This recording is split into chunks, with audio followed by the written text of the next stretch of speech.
I begged Tim to come in and stand in at the last minute for Andy, and so he was able to make it in here. And Tim owns a business. They'll explain that to you a little bit later on. So anyway, that's kind of what we're going to be doing today. At this point, I think my time is up for this segment. So everybody that is here with a business. I take care of my parents, just minding my own business, and ran into Mike Worth, who we used to work together at Frito-Lay. As you know, with Mike, you never mind your own business with Mike because he's going to get you involved in something. So I'm here today to help facilitate this, but I'm glad to be here. What we're going to do is give the panelists a few minutes to talk a little bit about their story and where they've come from and what they're doing today. And then we've got a series of questions we'll ask them, different questions, and then give you a chance for Q&A at the end. I think it's kind of an interesting setup that we have with nonprofits working with for-profit organizations. All I've ever known in my life is for profit. I worked for PepsiCo for 33 years. Make money, make money, make money. So I'm actually looking forward to hearing this nonprofit group. So we'll just start here with Dr. Robert Nichols, pastor of Church on the Rock, Abilene, and director of National Institute for Personal Development. Bishop Rob started Church on the Rock with about 15 people in 2000, with an intentional focus made up primarily of people who are recovering from lifelong addictions, as well as people who have been incarcerated for the life of sin. In the past 8 years, they've seen many go from lifelong criminals to tax-paying business owners, as well as all-around productive believers in Jesus Christ and the glory of God. Rob is a prolific speaker who uses humor and examples from his personal struggles as one who has lived an overcoming life, dealing with the limitations of cerebral palsy. So, Rob, I'll turn it over to you, and if you can take a few minutes to share your story with the group. It's a misnomer that we started Church on the Rock with the intention of reaching out to people who struggle with addiction. We started Church on the Rock, and people who struggled with addiction showed up, so I went with the flow.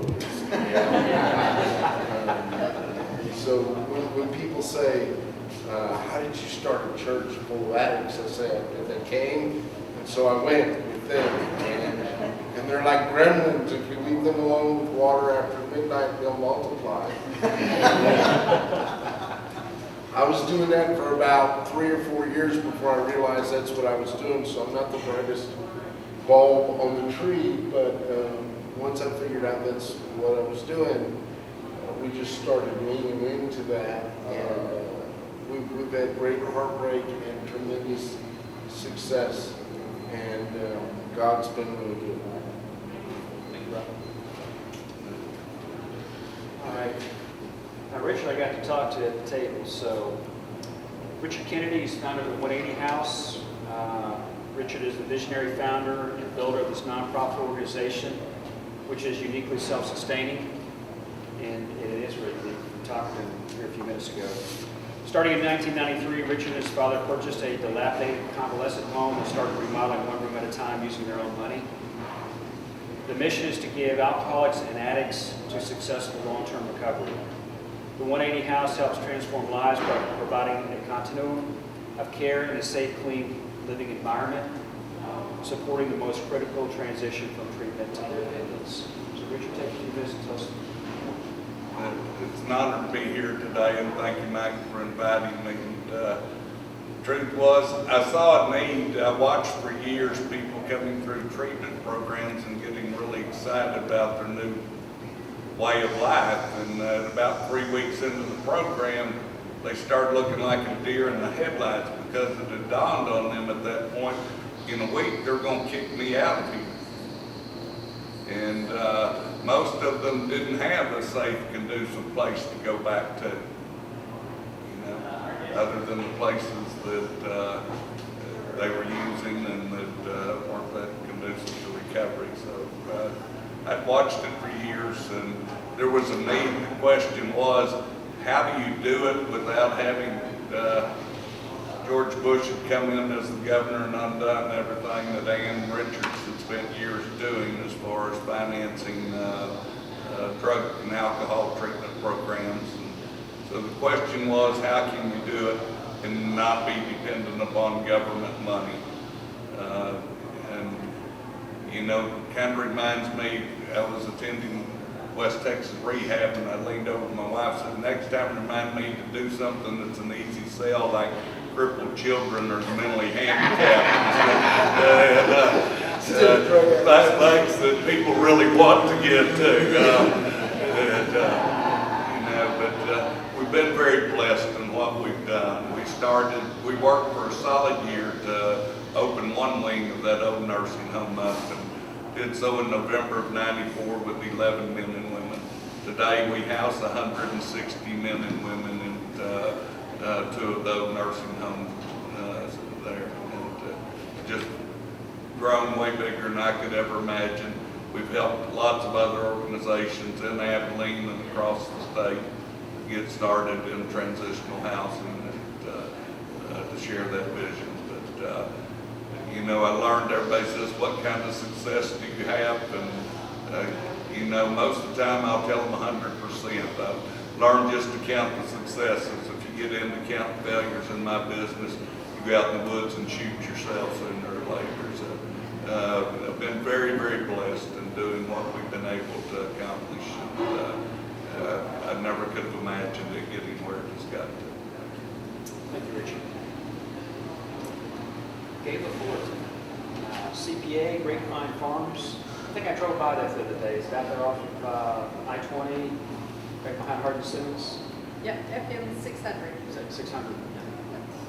Her work in the nonprofit world includes setting up and organizing Grapevine Farms for herself as well as other nonprofits for clients. Grapevine Farms grows affordable food to help feed the homeless and hungry in the big country. Working with local nonprofits, they are growing food that is affordable, with seconds being donated to feeding operations in the big country to feed the hungry and the homeless. She's currently serving as Taylor County Adult Literacy Council Treasurer and Keep America Beautiful and immediate past chair for Habitat for Humanity. She's worked as an external auditor for several nonprofits, and she has extensive knowledge of a nonprofit and the for-profit world. So Gayla, tell us a little more about your story. First, I'll talk a little bit about Grapevine Farms.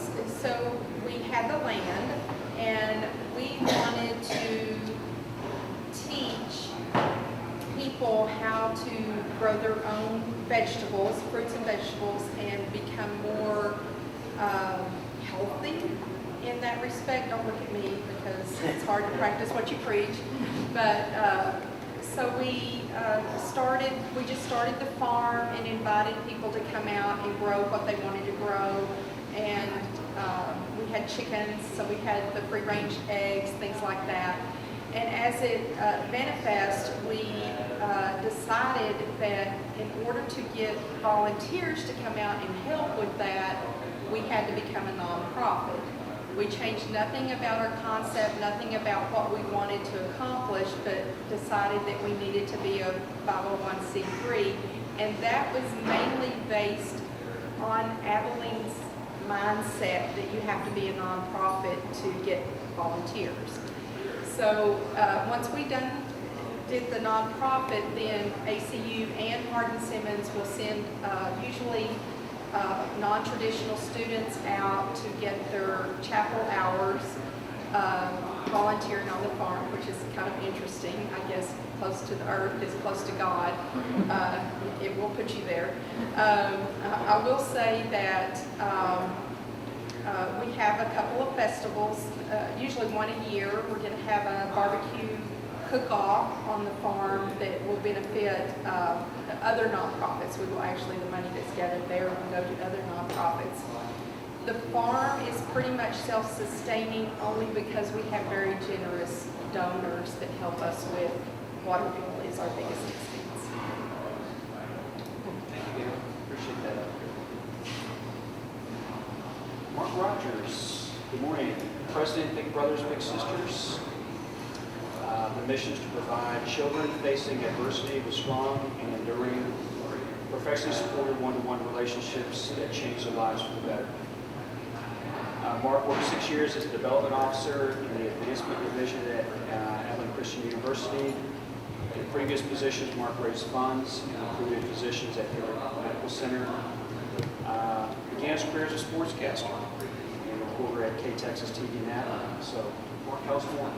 Yeah, so I'm kind of here in a two-part role.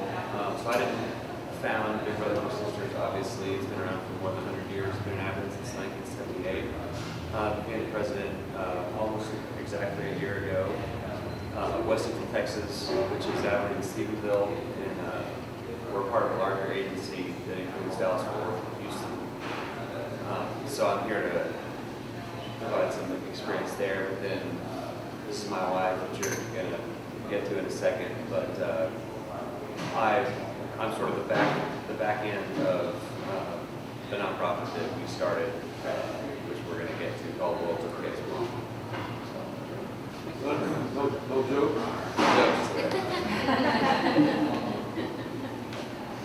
Tom's in my Kiwanis club, and anytime I have a floor, I usually tell it.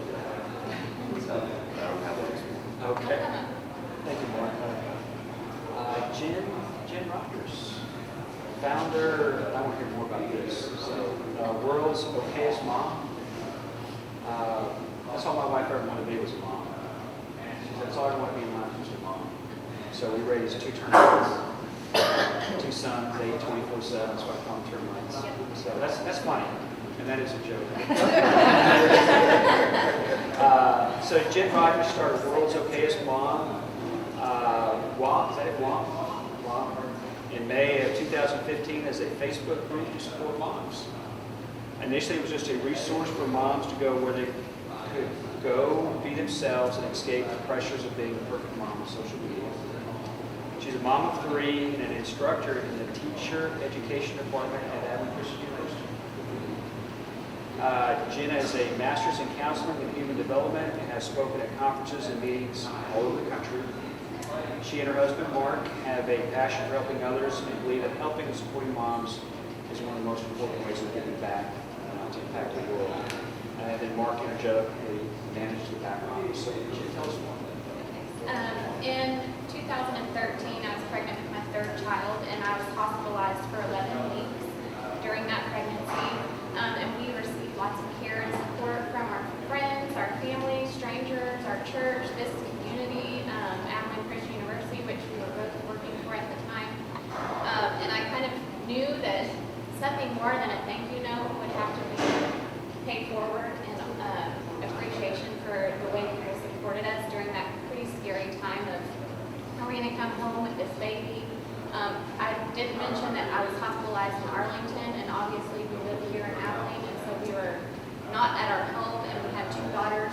So Mark was full-time dad, while mom laid in bed and grew a baby in a hospital room. A termite. That's great. And so at the time, I thought someday I'll pay it forward. So fast forward to 2015, I started a Facebook group called World's Okayest Mom, and it really started kind of as a joke. I started with 10 of my friends because we were kind of tired of these, look at my perfect children with the perfect hair and the perfect clothes and no stains, and then I'm looking at pictures of my kids and their termites and they're digging the refrigerator apart and falling and sauce all over their clothes. So we started posting funny pictures of our kids, kind of real life things. And it grew very quickly. We have about 25,000 women in our group now, and it's only a couple of years old. And so when I started that group, someone said, make t-shirts, that's so funny. And so we did, we made t-shirts. I really didn't want to deal with people's money, but Mark, my business-minded partner here, said, I'll help you do that part. And we grew so quickly that we needed to be able to give more of the funds that we were bringing in. So Mark went through the process of becoming a nonprofit, and he can probably tell you more if you have questions about that. And so we provide care. We are not just a community-based group, we are global. We have women all over the world in our group that we send care to. And we send personalized care packages to moms who are sick, who have children who are sick, who are in situational poverty, who might be homeless, who've experienced great loss, or they themselves have something going on in their lives that they request care for. So we do have a board, and it's kind of like what you guys said. You don't ever imagine it being what it is until you're right in the middle of it, and then you go, holy cow, how did we get here? So that's what World's Okay Small is. Thank you, Jen. Okay, I've got a couple questions for the panelists, and I'll just really throw the questions at it, and whoever wants to take the question, or the company want to take the question, and then I'm sure many of you have some questions that you've written down or made a note that you want to ask the group. Fascinating stories. Thank you for sharing that with the group. I kind of feel bad. All I do is just go out and make money, and we actually serve the community. So I think it's wonderful. I really like what you're doing, man. I think that's pretty cool. I like the Grapevine Farms. I had a vegetable garden one time, and it was so much work. I only did it once, but the food was delicious. The one summer I grew the vegetables. So I guess the one question I throw out is, what do you find is your biggest challenge as your startup? What do you find is your biggest challenge today? And that's for anybody who wants to take that. Biggest challenge you face today? Mark? Yeah, so like our biggest challenge with the World's Okay Mom, I guess, was just getting the 501c3 status. The first time it crossed my mind, I went to YouTube, which you can just do anything on YouTube. You can learn how to do anything. I replaced my heating element in my dryer with a YouTube video setup, So it was about a 20-minute video, and I got my little notepad and my little reading glasses, and I was all ready to learn how to do this process. And I made it about 30 seconds in, and was like, nope, not going to do that.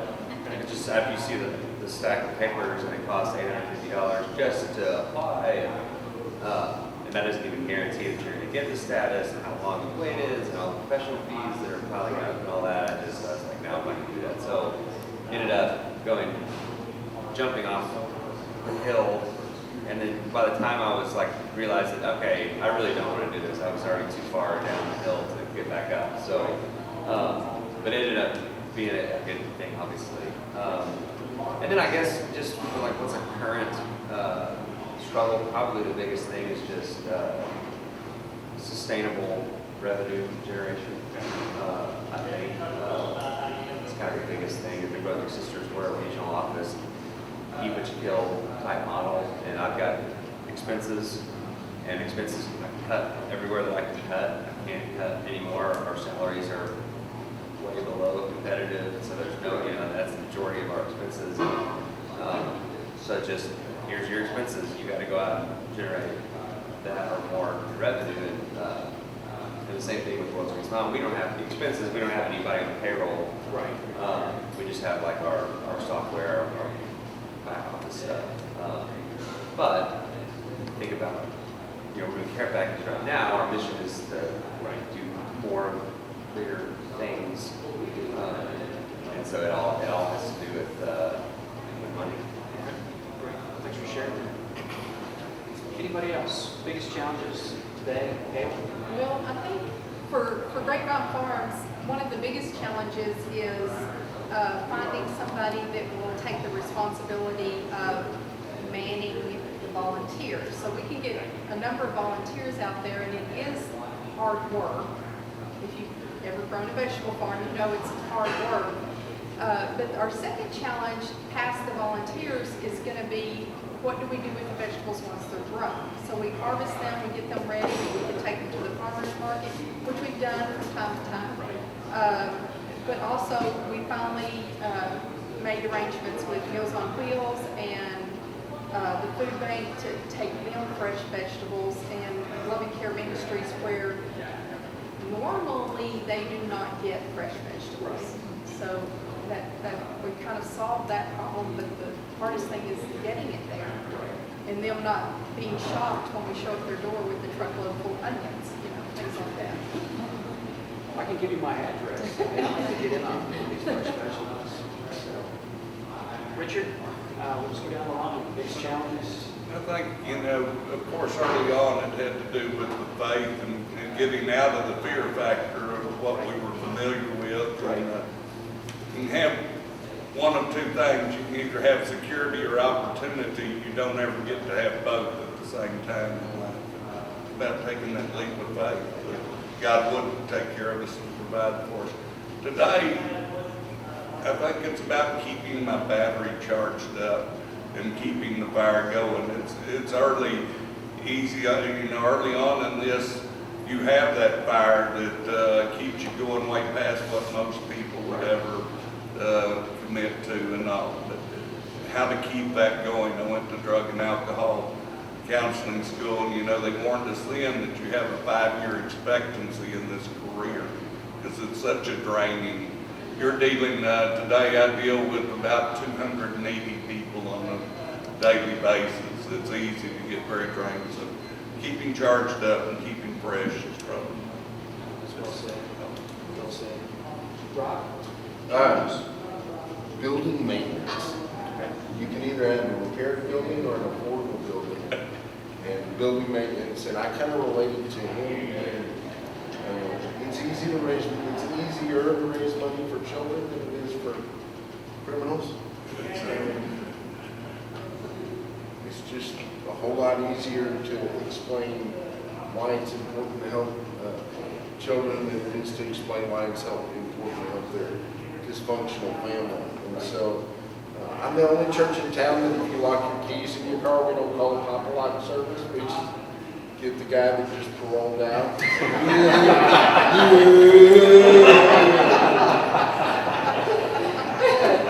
You don't need to pay that money, we got a guy.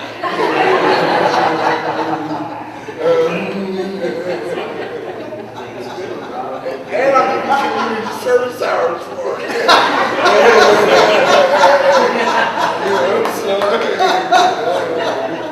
It's all about your angle, So helping people to understand that the people that you have coming to your church are not, they're the same people living in a halfway house. And when they first get there, half the time they're still chasing their mirror and can't sit still. I'm the only church in town that has a smoke break right in the middle of the service. So the religious people really love that. And I come from the charismatic background, so we do church. People that come from other backgrounds, they drive by church. They're there for an hour. When we come to church now. And so when you look up and they've been in praise and worship for 45 minutes and they're about to have a nicotine fit, and you do meet and greet and everybody goes out back to smoke, the average white folks are going where the people at, and so we just started calling it a smoke break. And that really offended religious people because I was promoting addiction because we had a smoke break. I said, we didn't have a cigarette machine out back. I'm not promoting it. But building maintenance, you can either have a new maintained building or you can have an old building that's going to constantly need maintenance. And so things go out and finding funds to keep that stuff going and is probably our number one. As soon as we get this fixed, this breaks. It's expensive. And there's nothing under $2,000. There's not a fix under $2,000. And just the insanity of that. So funds are always a problem for nonprofit because there's always more mission than there is margin to meet this mission. I mean, all of it. So. Thank you for sharing. So I think here's a good question. I think this is really going to get into the Q&A with you.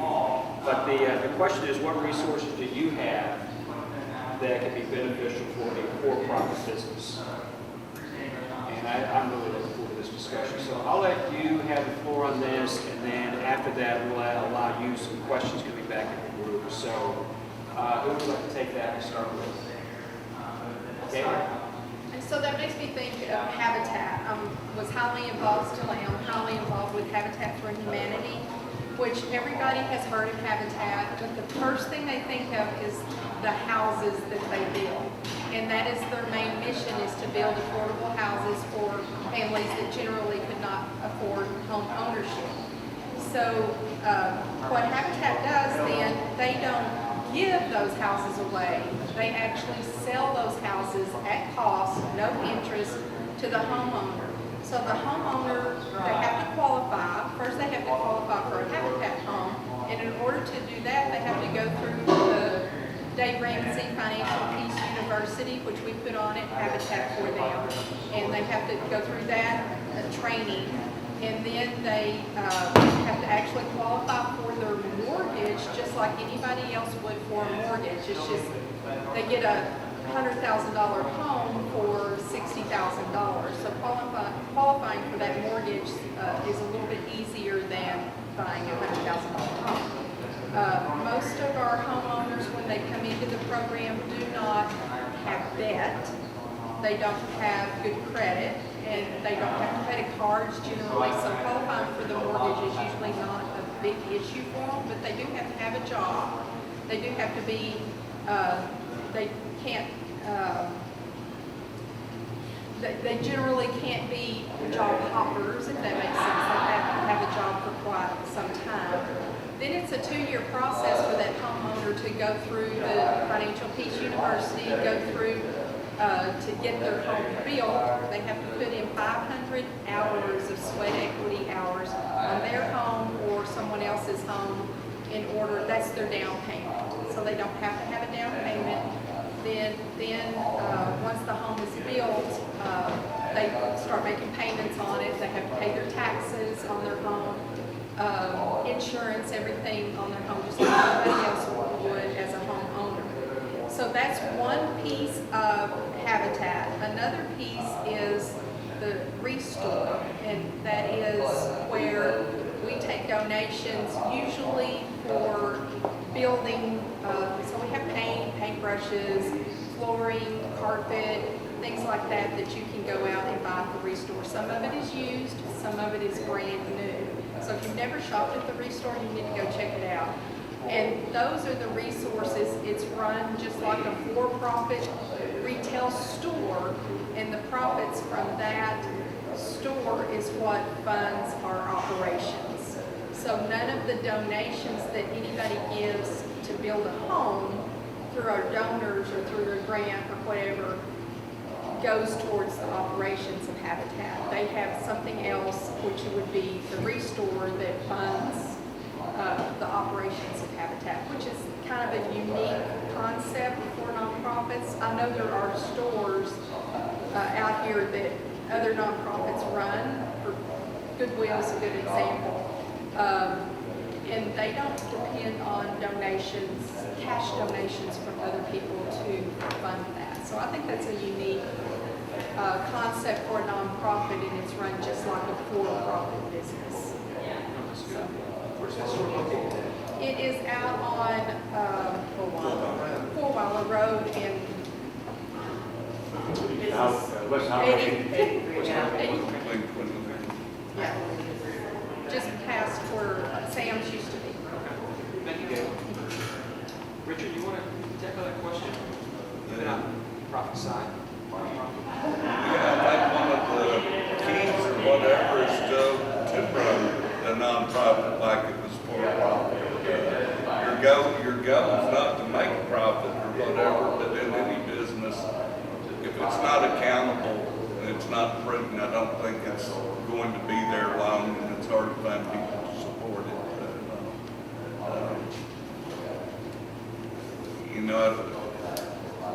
We were able, and I looked at programs, Mike mentioned Delancey Street, I looked at programs like that, and looked at other programs that were achieving what we wanted to achieve, that weren't dependent on government money and weren't dependent upon a continual cycle of donations.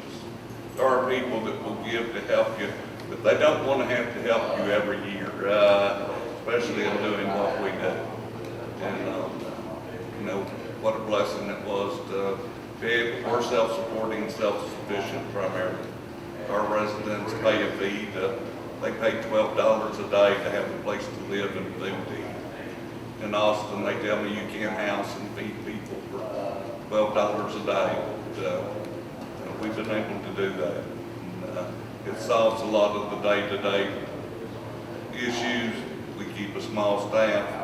We operate very prudently. We make the residents responsible as much as we can for their own well-being. We learned a long time ago not to do one thing for them that they can do for themselves.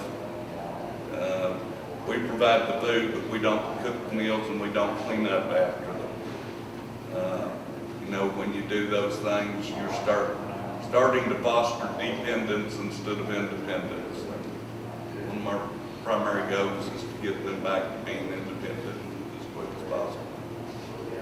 I don't know if I answered the question, but That's right on. You know, when you talk about being efficient, $12 a day,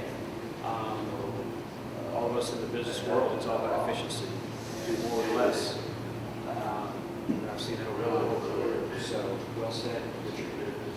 Mark, Jim?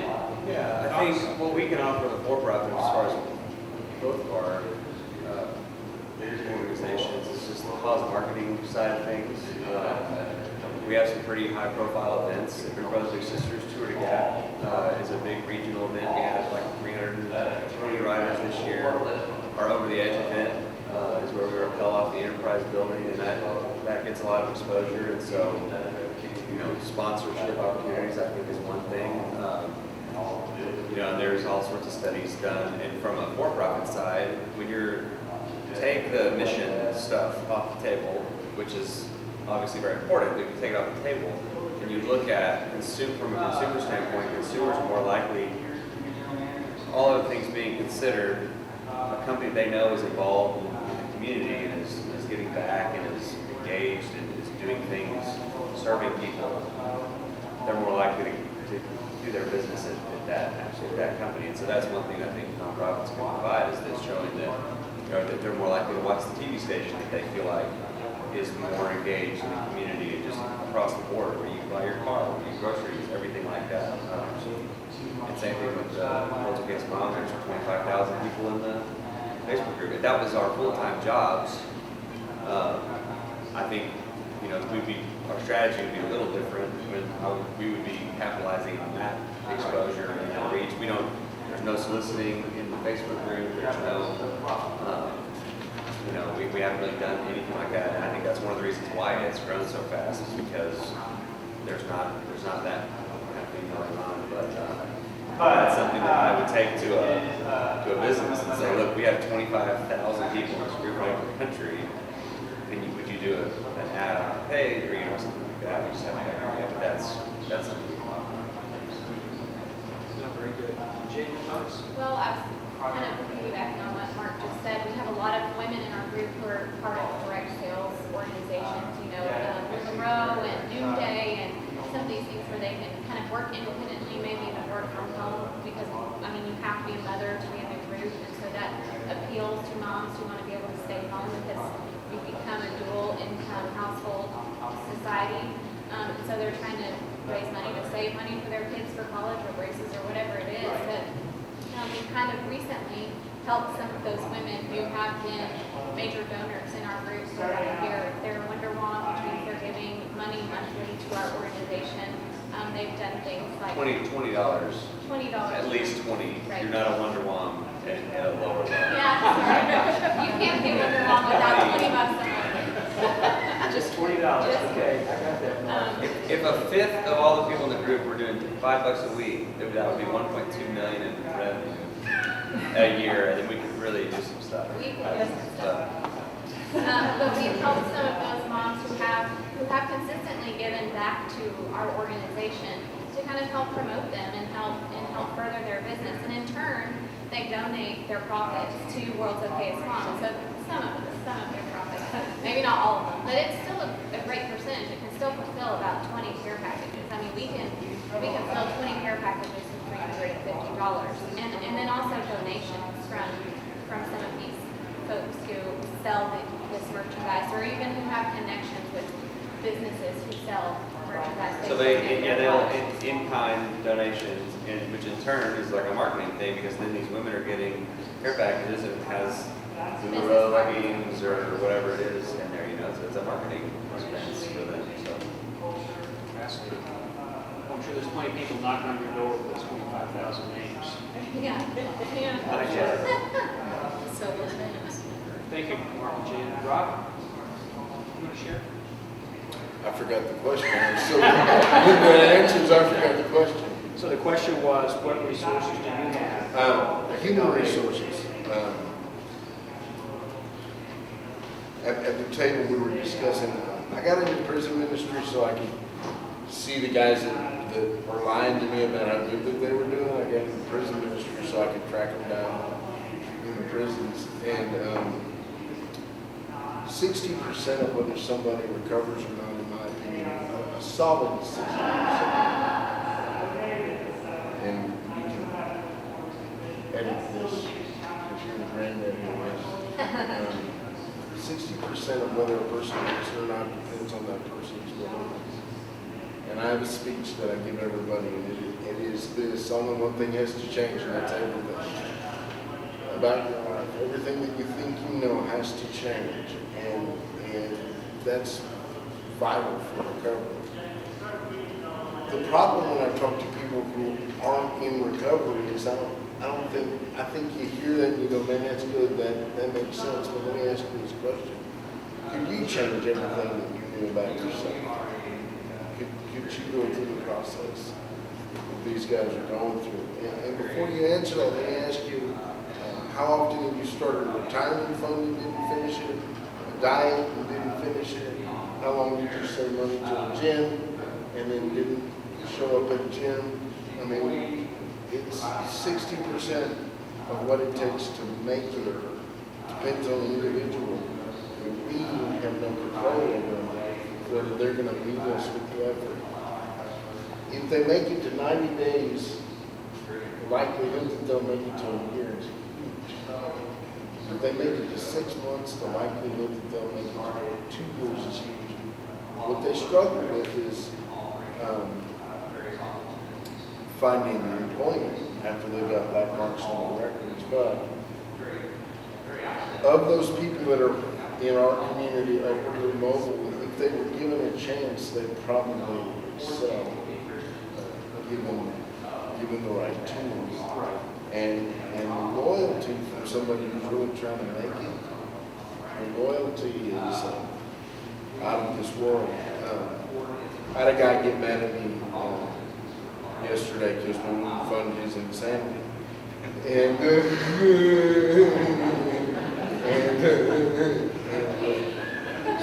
so we went back to the smoke break to talk smack about me. And there was a bad idea. An usher came and got me and said, "You gotta come get this guy before he gets this other guy in the bricks." And he didn't mean figuratively, he meant literally, this guy's going to kill this guy. And the reason is that the guy who's going to kill the other guy this is his third time around the merry-go-round, and we've been there for him all throughout the whole amusement park. And what the guy said didn't jive with what this other guy knew, and he was just going to whoop the guy out of loyalty to me.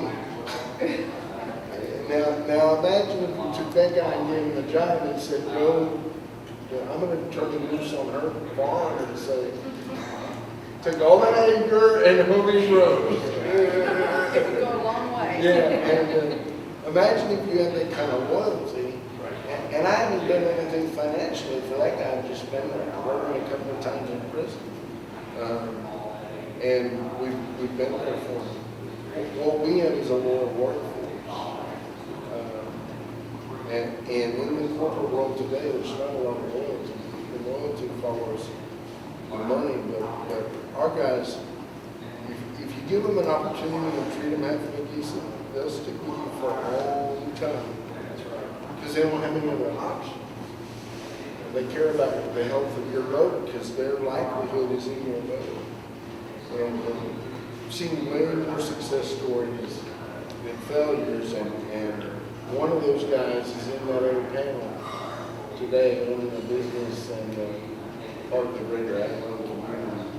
And the story is that these guys rejected him, and he showed up there anyway. When his mail got forwarded from prison, is the rejection letter, and he was already in his house. And that's the reality. And he does all my, I pay him to do all my construction work because I know it's going to be done right, and it's not on call. And a lot of construction companies, you can't call them because they're not there after it's done. And so, I don't know if I answered the question. No, you did. I think what stood out from what you just said, Rob, is again, on the business side, what are your best practices to motivate people to totally change their life? What are those best practices? Because it's all about motivation. If I'm on this side, I'm trying to motivate somebody to sell, I'm trying to motivate someone to finish a project, I'm trying to motivate someone to balance a budget. And so what are some of those best practices? I honestly like to learn myself. What are those motivation best practices? So thank you for sharing that with the group. So we've got about 10 minutes left, and I'm sure you have questions. I'm going to stand over here, actually. But what questions do you have of the group up here, the panelists? What are some things that come to your mind? Yes? Now, I have 2 points. And the first one is, if I were to call Randy or Rob and ask you if you had sometimes we need employees for various reasons. I have an estate sale liquidation business. It's growing very fast called Last Remains. And I have an antique store that might be of help. It's only on Saturdays because it's costly. But trust is a big issue, but we want to give opportunities. So do you have like a list if I called and said, I need somebody to help me scrap, I need some yard maintenance, I need somebody to help me pay my fence? I mean, could I call you and you refer me to a qualified person that's... Absolutely. And It won't kill you. yeah. Or Rob, you blind? Yeah, well, 98% of murders are one-time things anyway, but Right, so you it's already get the good. stats on them. And they're crimes of passion, so. Got out of the system.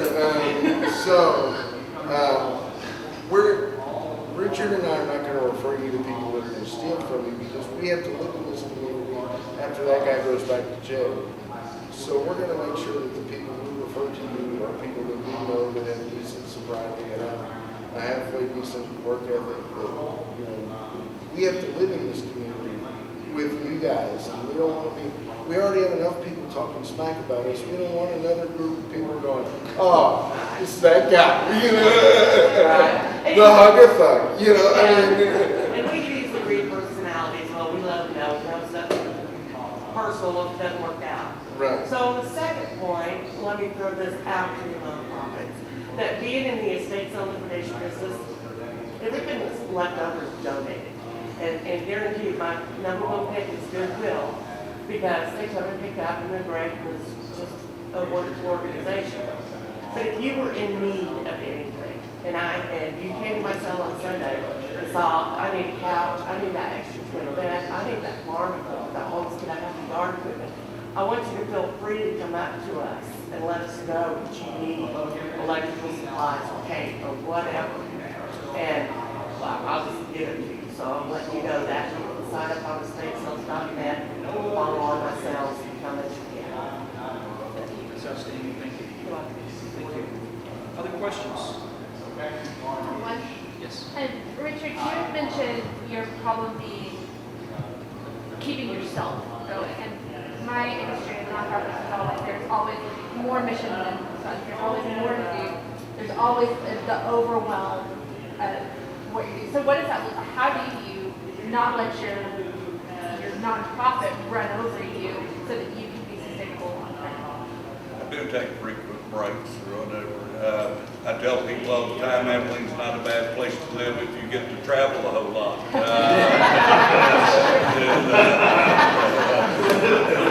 There are a lot of things that I do. I do things like this. And I learned to rub elbows with people like Rob and other nonprofits, Jim Clark, all these people, because our tendency, when you're down in the trenches on a daily basis and you're not seeing anybody else, you begin to believe you're the only one in the trenches anymore. Yeah. And it's very important to climb out of those trenches long enough to associate with other like-minded people who are struggling also, and come to understand, we may not have financial security, but we have plenty of job security. Okay? That's the truth about it. sorry. No, that's good. I want to hear from. Make a budget.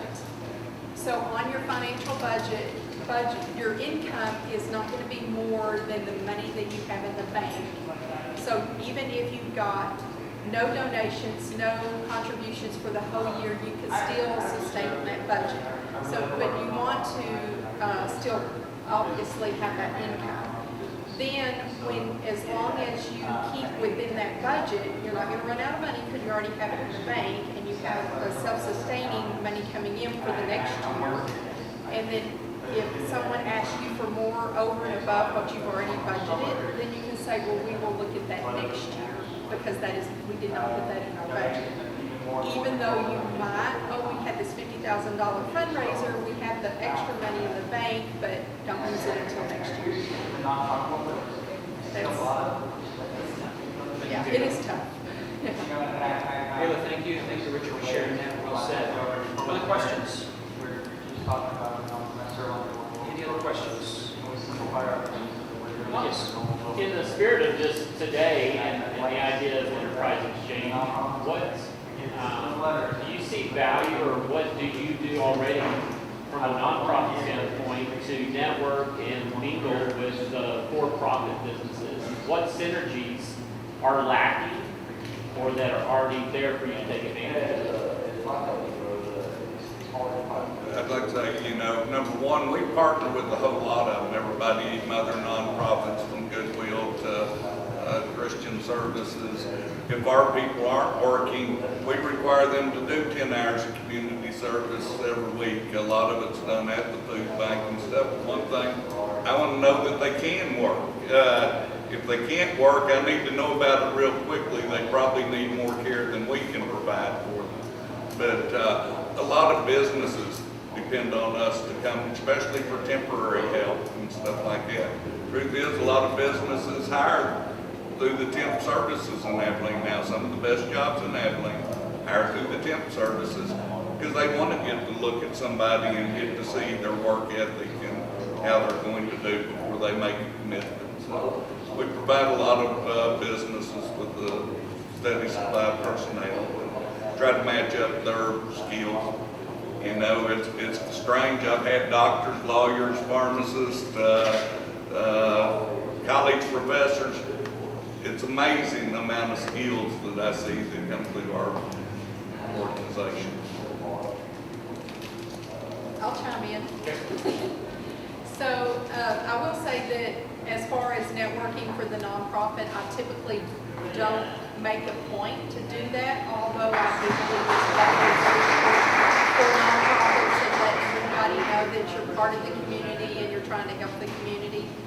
And David and I are actually part of a group that is a networking group that is mostly for-profit businesses. I would say all of them are for-profit businesses.